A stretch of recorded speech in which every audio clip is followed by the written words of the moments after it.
Welcome to this week's episode of the Lido Loop. I am your host, Jack McCraw. With me, as always, my good friend, Jesse Barboza. How we doing today? I'm doing great. How you doing, Jack? Doing good, doing good. So tell us, Jesse, what's on the show today? Yeah, so in the cruise news, it looks like there's some big changes coming to NCL, and it looks like Carnival has been sued because of a water slide issue, and a cruise line breaks a new record.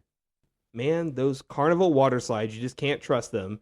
And on the theme park side, Disney is going to keep one ride open a little bit longer. Universal is no longer talking about expansion, and Six Flags Over Texas has a pretty big update on a record-breaking coaster. That, and we break down an upcoming trip coming on the show. So stick around for this week's episode of the Lido Loop.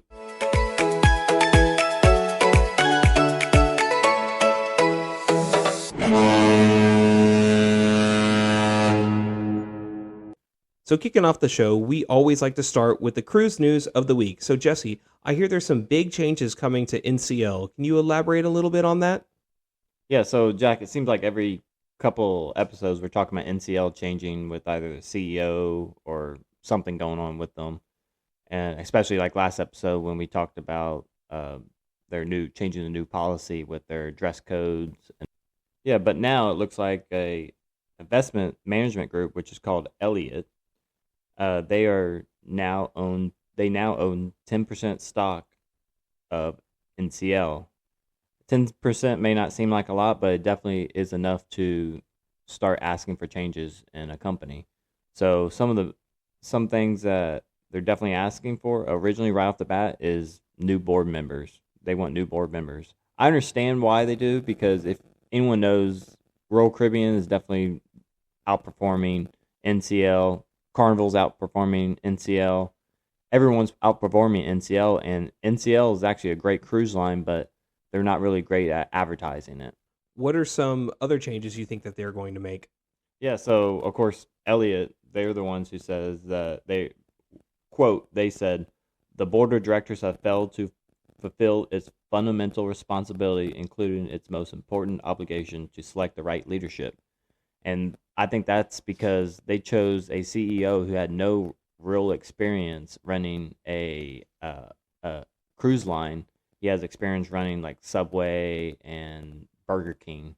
So in a way, I guess, because there are food on NCL, but I think that's just like a small category.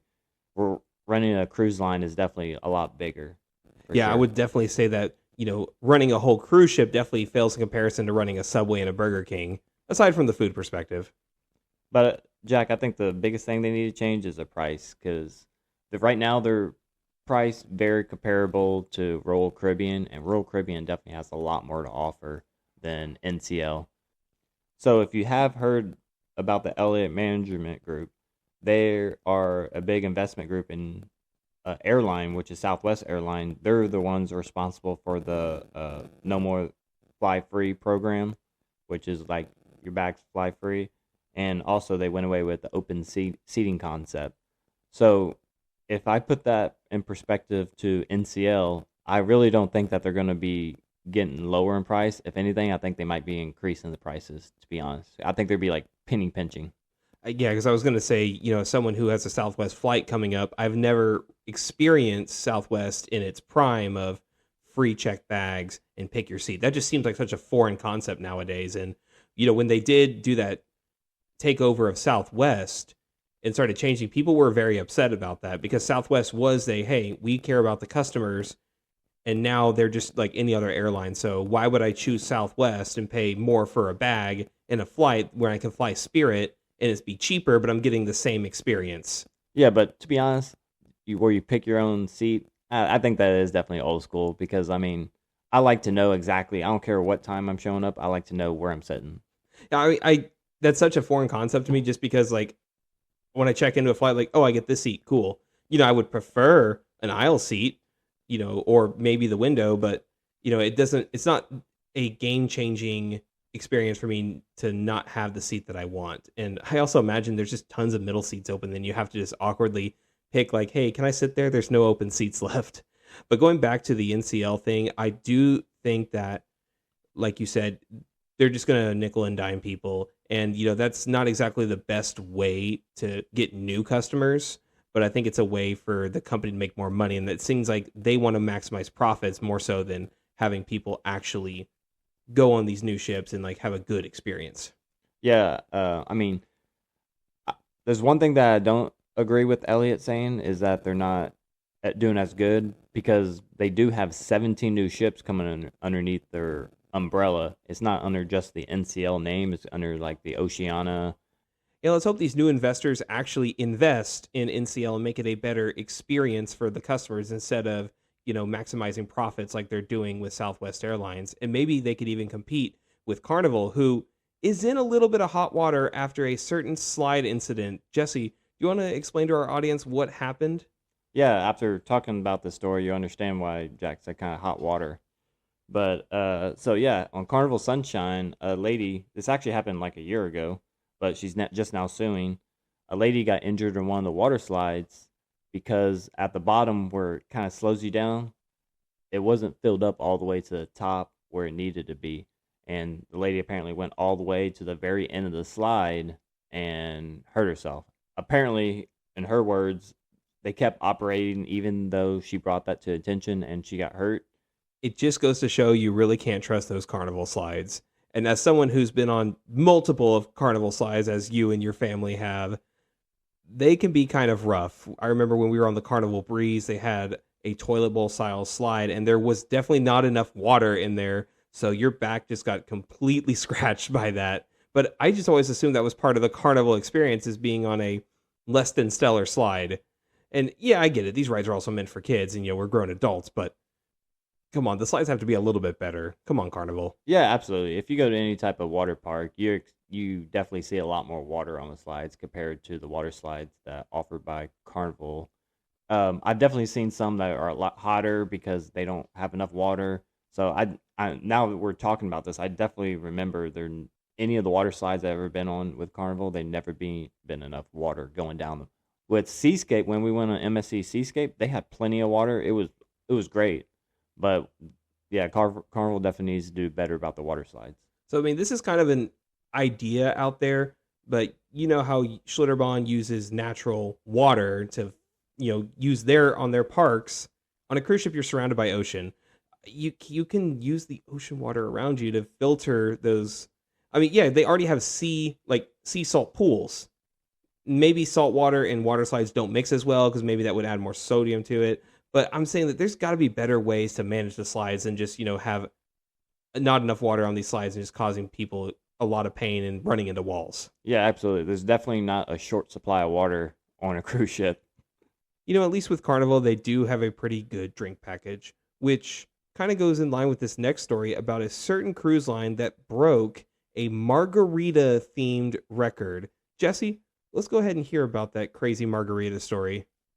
So this next story is definitely fitting, it being National Margarita Day on the day of this recording. This record actually happened on the Regal Princess, and they broke an all-time record of the amount of margaritas consumed in an 8-hour period. Jack, how many margaritas do you think it was? Are we talking about a whole cruise ship? Yeah, they're talking about a whole cruise ship, but think about it. These people are docked at a port, so not all. And Cozumel is definitely one of the busiest ports in America, so I'm sure at least half the ship was off at the time. I mean, if everyone had 2 margaritas, I'm gonna say, is it close to 10,000? No, not that high. Okay. Well, I'm just thinking that there's 7,000+ people on a cruise ship, and then half of them get off. So let's say like 3,500. Times that by 2, that's 7,000. So I'm thinking maybe they had a little extra, so that's where I got 10,000 from. I'll guess again. How about 5,000? Still lower. How about this? I'll tell you the old record that broke. The old record was 2,728. So do we break 3,000? Yeah, we broke 3,000. So the official count is 3,410. And I don't know how, but the Guinness Book of World Records were actually there, so they actually recorded it, which I'm not sure exactly how that works. If they just planned on, I'm sure they planned on doing this, but I don't know why they chose the port of Cozumel, because to me it seems like they would have chose a better port that not that many people get off, like Nassau or I don't know, Progreso, Mexico. Because most of the time, people stay on the cruise ship. It seemed like more they would even beat it by more. So I think that record could definitely easily be broken. I wonder if that's just the quote official record. It's kind of like how in gambling, the largest record on a sports team was when Mattress Mac made that $5 million bet the Astros would win 2022. Like, come on, we all know that there's been much bigger, you know, bets made in sports. And comparing that to margaritas, we know we've seen people put back margaritas, especially in Cozumel. They're not as strong as they would like to be. So I'm sure that record exists somewhere else.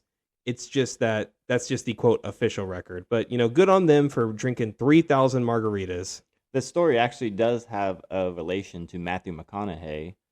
All right, all right, all right. So they apparently they probably advertised, but his Pantalones or organic tequila, which is owned by Matthew McConaughey and his wife, I'm sure they did some type of deal in order to make this record happen. That sounds just right up Matthew McConaughey's alley. A margarita in Cozumel, sponsored by his tequila, and of course they broke that record. Yeah, and the ship actually came out of Port of Galveston, so I guess Galveston has another record too. I mean, good on us to represent that record. Way to go, Galveston.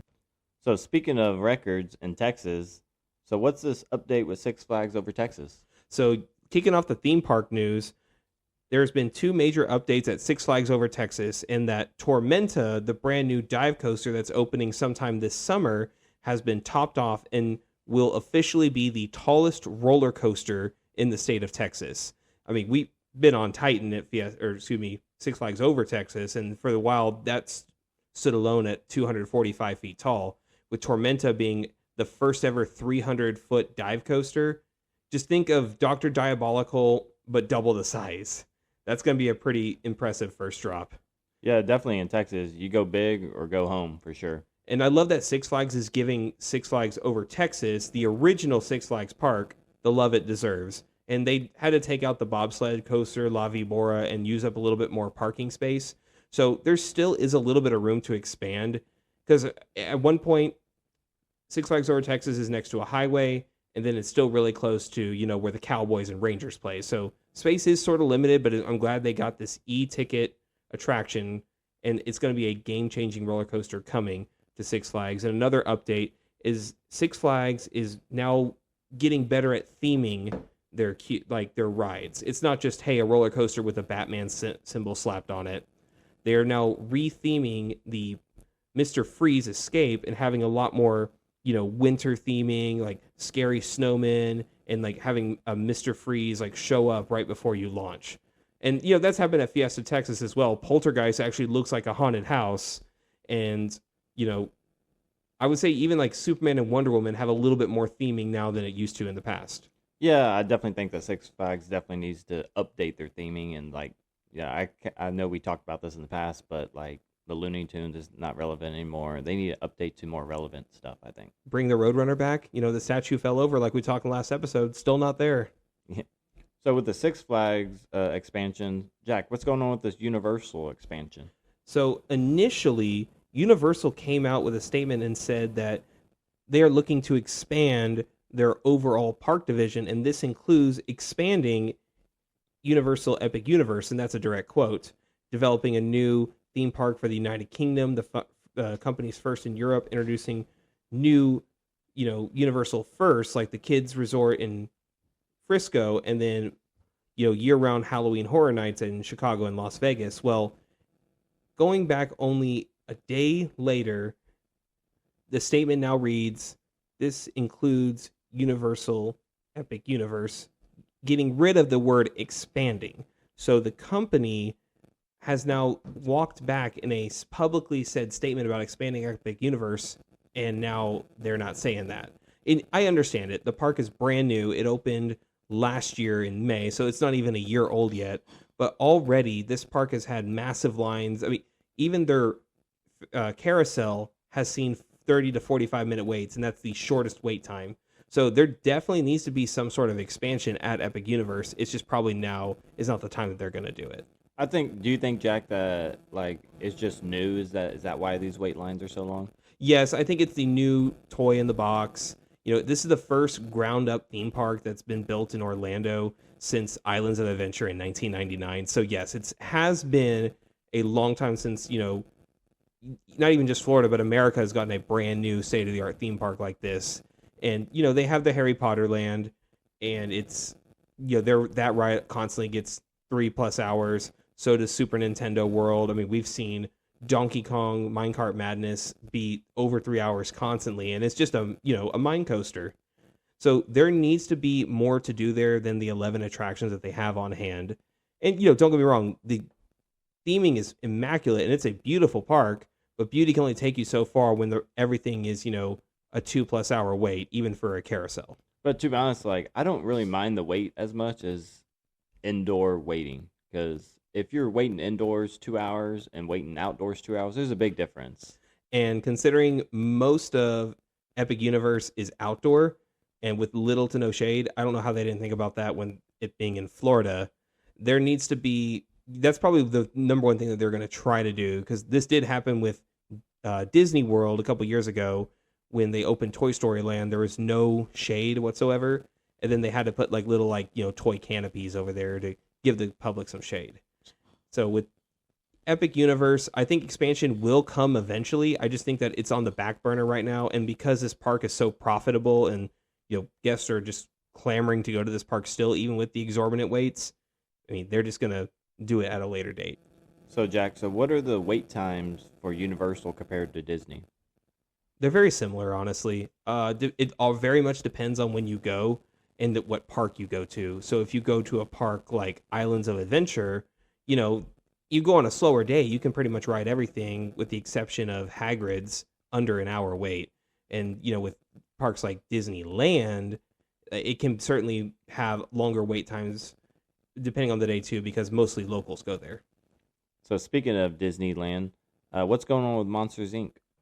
So initially it was planned to close in the upcoming weeks because they're going to demolish this section of California Adventure and put their own Avatar land in California Adventure going forward. Now, there has been no timeline for the construction of this, and they said they initially wanted to close Monsters Inc. Mike and Sully to the Rescue, but now they're kind of backtracking that and letting the ride stay open until the end of this year and closing it sometime in 2027. Now, it makes me think that there could be some delays, or maybe Avatar is pushed back just a little bit, because I mean, to be honest, Mike and Sully, it's a good ride, but I mean, people aren't going to be very sad that this ride is closed. It's just your typical dark ride. It just happens to be themed to Monsters Inc. So if you still want to ride Monsters Inc. Mike and Sully to the Rescue at Disney's California Adventure, you still can until the end of this year. So transitioning to our main topic, Jack, tell me about this Disney trip coming up. Sure. So we will be going from February 22nd to the 25th. We are going to be spending 2 days at Disney, and we're going to be going to Hollywood Studios one day and Magic Kingdom the other. So what made you choose this trip? I chose this trip because I haven't been to Disney World since COVID. I've gone to Universal, multiple Six Flags parks, but I haven't been to Disney since a lot of changes have happened. Like I haven't been there since Tron opened. I went to Disneyland 2 years ago, but as far as Magic Kingdom and Hollywood Studios, I have not been there since 2020, and I really wanted to go back. So what parks are you going to, and what are you most excited for? Sure. So we're going to Hollywood Studios and Magic Kingdom. The most excited thing I'm going to do at Hollywood Studios is I'm going to give Rock and Roller Coaster one last ride before they close down and get it rethemed to the Muppets. Because right now it's still themed to Aerosmith, and it'll be closing here actually within the next 2 weeks. So if you're listening, this is kind of your last chance to ride the Rock and Roller Coaster. And of course, no trip to Hollywood Studios is complete without going to Star Wars Galaxy's Edge, which I haven't rode Rise of the Resistance yet, and that's allegedly the greatest theme park ride Disney has ever created. So that's something on the list. As far as Magic Kingdom, I have not been there since Tron opened and Splash Mountain was rethemed to Tiana's Bayou Adventure. So those would be the two biggest attractions I'm looking forward to over there as well. So what ride would you say is like a must do, even if the line is ridiculous? Ooh, that's a pretty good question. I would say Tron. That usually does get one of the longest lines, and I've seen it as high as 90 minutes. It's nothing crazy like what we saw with Hagrid's Magical Creature Motorbike Adventure, where that got over 3 hours. Normally, depending on the day, Disney attractions are 90 minutes or under. Hollywood Studios definitely has more of a line problem as well. And I think that Rock and Roller Coaster would probably be worth the wait. We're going to do that first thing in the morning, though, just to try to knock that off. And I really got to ride Rise of the Resistance, too. So those would be my top three. Tron, Rise of the Resistance, and the Rock and Roller Coaster as well. So are you like a rope drop to fireworks, or are you like a midday nap person? Oh, I'm definitely rope drop to fireworks. So Disney is already an expensive vacation as is, and we're not staying on Disney property. So for us, it's not worth it to go to the parks, only be there half the day, go back to the hotel, then come back for fireworks. I would rather be there from open to close if possible. And I've done that before. Yeah, you are there for more than 12 hours a day, and that could be pretty exhausting for people. You just have to learn to take breaks. And a lot of the rides at Disney are not very high intensity rides, so you don't get that headache like you would at a Six Flags park or Universal if you were there for that same amount of time. And honestly, with waiting in lines, it's gonna, it's gonna take up a lot of time of the day, and you will be able to like rest then. So yes, I will definitely be there from opening to Fantasmic at Hollywood Studios and opening to the Happily Ever After fireworks at Magic Kingdom. Definitely, with the price you pay for a Disney trip, you definitely should stay rope drop to fireworks. I mean, yeah, the amount of money spent at Disney, like you get your money's worth by staying there that long. I definitely think that this is why I choose cruising over theme parks, but hey, everyone likes something. It's definitely different from cruising. Yeah, you could spend 12 hours a day doing nothing on a cruise ship, and it'd be the same cost as going to Disney World. We'll talk about how much this costs in next week's episode, but yes, the cost of Disney has gotten astronomically expensive. The fact that I haven't been in so long, I otherwise might not have done this. But, I'm happy to go back to Disney regardless. So another topic. So what do you think you're looking forward to eating there? The churros. If you haven't had a Disney World churro, they are fantastic. They also have these cookies at Hollywood Studio. Now, that's my favorite treat, is a cookie. And, there's one theme to Jack Jack from The Incredibles called Jack Jack's Nom Nom Cookies. And they are cookies that are this essentially the size of a baseball. And it's the best cookie that you will ever have in the theme park. And of course, there is this really good fried chicken place, and it's a 50s diner theme where they kind of mess with you. It's almost like a Dick's Last Resort without, of course, the crudeness of that. They mess with you. They'll say if you don't eat your vegetables, we'll make fun of you. 50s Prime Diner is definitely my favorite restaurant in the parks. Magic Kingdom for breakfast, I love getting the Cheshire Cat tail. It is just, donut,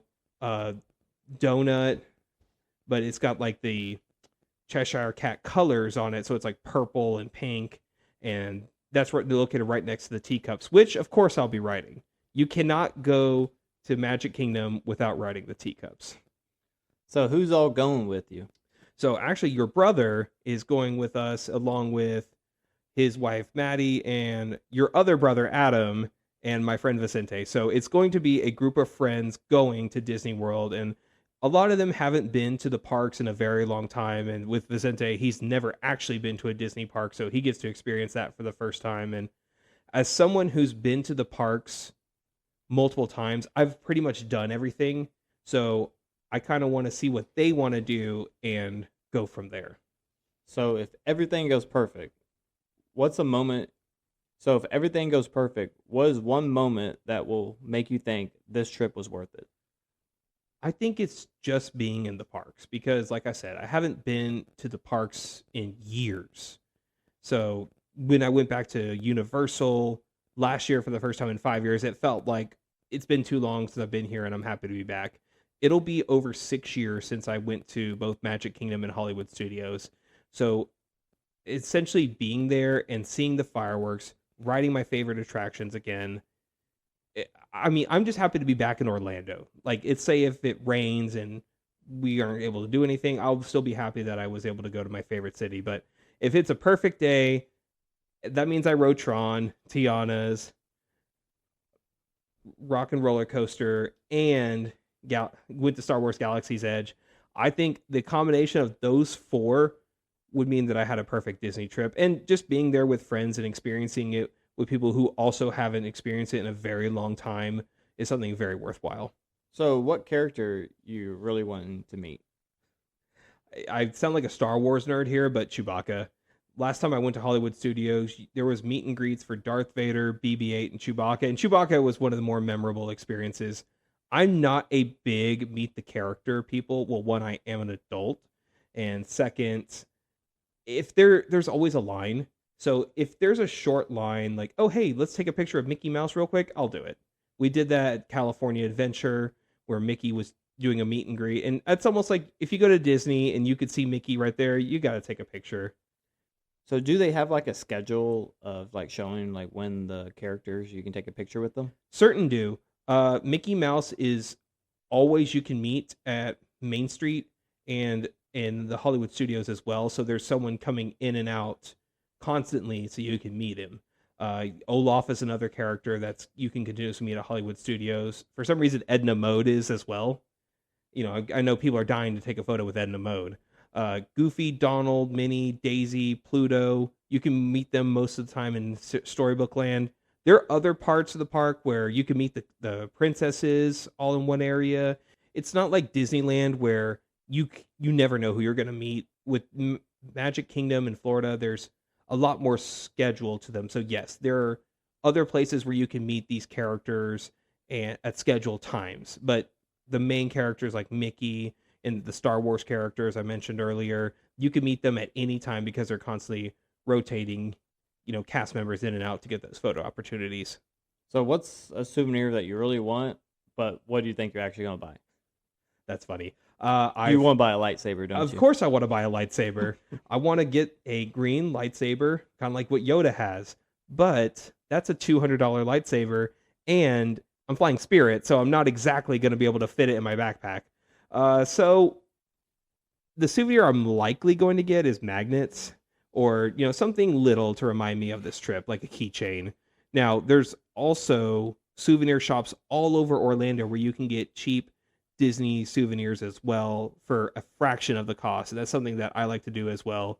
Well, because one, Disney is expensive. And two, I also like going to Orlando and getting stuff from Florida themed as well. Whereas Disney, you only get Disney. So yes, no lightsaber, no droid for me this time. Maybe one day when, we are very successful and have lots of money to spend, I'll get that. But most likely some magnets and keychains. How about the Iron Man mask? Oh, that's a pretty good one as well. For those of you who haven't seen it, it's like a mask that closes. They also have how much is that, by the way? I imagine it's starting in the $500 range. I mean, you can get custom lightsabers as well to be $200 to $300. Ones that it's not like the toy lightsabers we had when we were kids. These are top of the line materials. That'll do it for this week's episode of the Lido Loop. As always, you can find us on Apple Podcasts, Spotify, Amazon, wherever you get your podcasts. And of course, we have our YouTube channel, which is the Lido Loop. And as always, I'm Jack, that's Jesse, and we will see you on the Lido deck or at Galaxy's Edge, finally riding Rise of the Resistance.